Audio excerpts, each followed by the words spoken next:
Third party. Thank you, Mr. Speaker. At $20 or $30 per ton, the carbon tax will raise between $1.1 and $2.6 billion. At $50, the carbon tax will raise $4 billion a year. Interestingly, a 4% provincial sales tax would raise $4 billion annually as well. Clearly, the carbon tax is a PST at wolf in sheep's clothing. Yes. To the Finance Minister, will you admit the carbon tax is a PST in disguise? And if not, at least tell us how high you're willing to go on the carbon tax. Good question. Minister of Finance. You know, what I'll admit to and what I'll always admit to is the climate leadership plan will drive innovation in this province.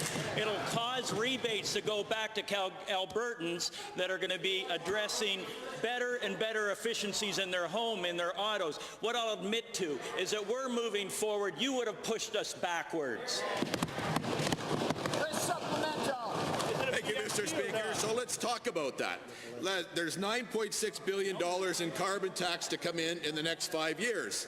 Household and consumer rebates, $2.3 billion. Renewable energy products to replace coal, $3.4 billion. A new provincial agency, $645 million. Transitioning coal, $195 million. In other words, Mr. Speaker, $6.6 billion of the $9.6 billion is only to undo the damage that the climate change scheme is doing in the first place. Unbelievable. When are you, to the Finance Minister, when 2/3 of the carbon tax is to undo the damage, don't you admit you're at least 2/3 wrong? Good question. Honourable member.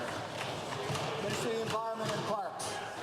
Speaker, and you know, if the third party had their way, we would be spending 10 times that amount on carbon capture and storage. I have heard them say over and over and over again that they would prefer clean coal technology and so on. Well, we ran those numbers, Mr. Speaker. That's between $9 and $10 billion for our post-2030 plants. They would prefer that kind of approach. Our approach is around $10 a ton per GHG in order to transition our coal-fired electricity into renewables, Mr. Speaker. And thank you, Honourable Minister.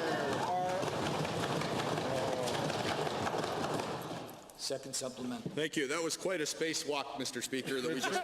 Now let's look at the government-funded services that will be hammered by the carbon tax. Municipalities, school boards, hospitals, social service agencies, post-secondary, correctional services, road maintenance, police services, cultural centres, and the list goes on. Yes, it does. To the Premier, you promised you won't lay off nurses and teachers. What about police officers, social service workers, correctional staff, road maintenance workers, wildlife officers, and Crown prosecutors? Should they be worried about layoffs? That's a good question. The Honourable Deputy Premier.